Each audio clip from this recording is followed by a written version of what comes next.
Military leader profile: Caratacus. Caratacus was a Briton leader who led various tribes against the Romans when they invaded southern Britain in 43 AD, fighting the Romans tooth and nail from 43 AD to 50 AD.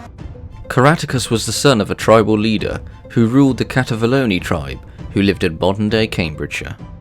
When Caratacus inherited the chieftain in 42 AD, he invaded a nearby tribe called the Trinovantes. This conquest was successful, yet the king of the Trinovantes appealed to Rome for aid, thus bringing Caratacus into conflict with the Roman Empire. Knowing that Britain was to be invaded, Caratacus assembled a large army with his brother, Tagomas, and began a series of guerrilla campaigns.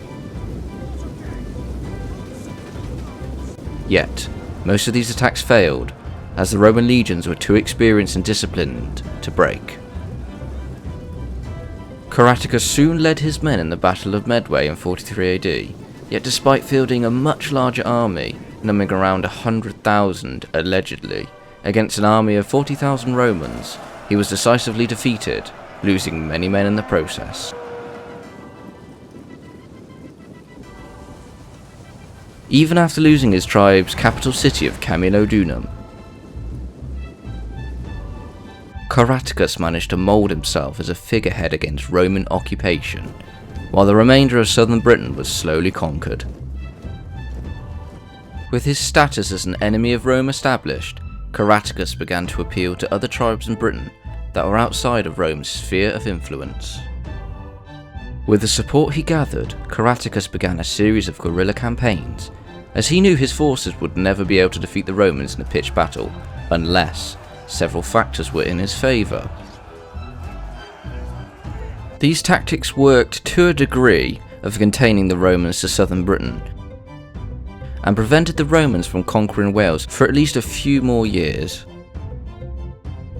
However, as the Roman parts of Britain began to stabilise and flourish into colonies, normally for retiring legionnaires and auxiliaries whom obtained Roman citizenship, the task of driving the Romans out of Britain was successfully diminishing over time.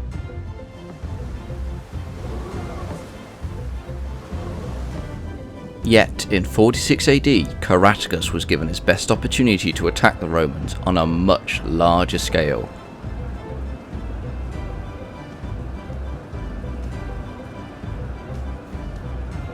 The Emperor Claudius assigned a new governor called Publius Astorius Scapula. Caratacus used this change in leadership to his advantage and managed to rally several more tribes to rise up and attack the Romans, including some tribes which had formerly pledged loyalty to Rome. However, they were quickly subdued, and Caratacus failed to take any new territories away from the Romans.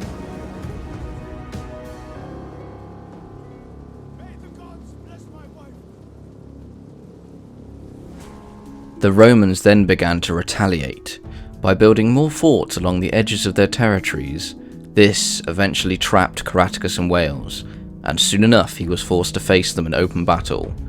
Knowing this might have happened, he chose the best location he could to try and negate the overwhelming advantages the Romans had over the Britons in terms of military prowess.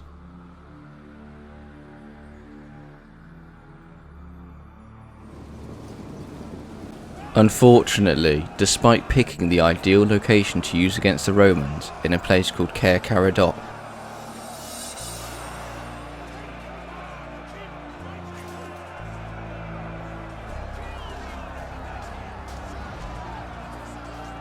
Caratacus was eventually defeated, and a few weeks after the battle was captured and sent to Rome.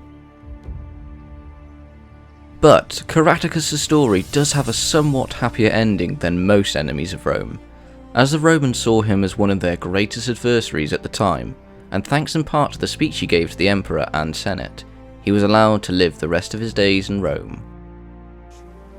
Caratacus was indeed a great adversary for the Romans, mainly due in part for his uncanny ability of escaping the Romans, as well as causing them so much trouble in their attempts to conquer Britain. He truly deserves praise for his resistance against the Roman war machine.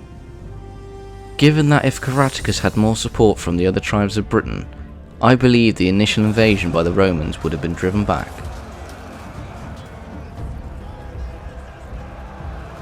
As more troops would have possibly gave the Romans significantly more trouble, especially given the guerrilla tactics Caratacus was employing, as he knew fighting the Romans in an open battle was playing into the Roman strengths.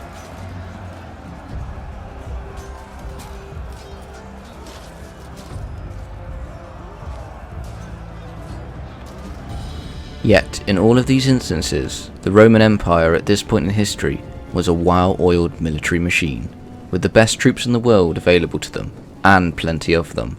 I believe even if the first invasion was driven back, the Romans would eventually return with double the numbers and be commanded by their best commanders, eventually beating Caratacus and Britain into submission, and of course they did achieve this.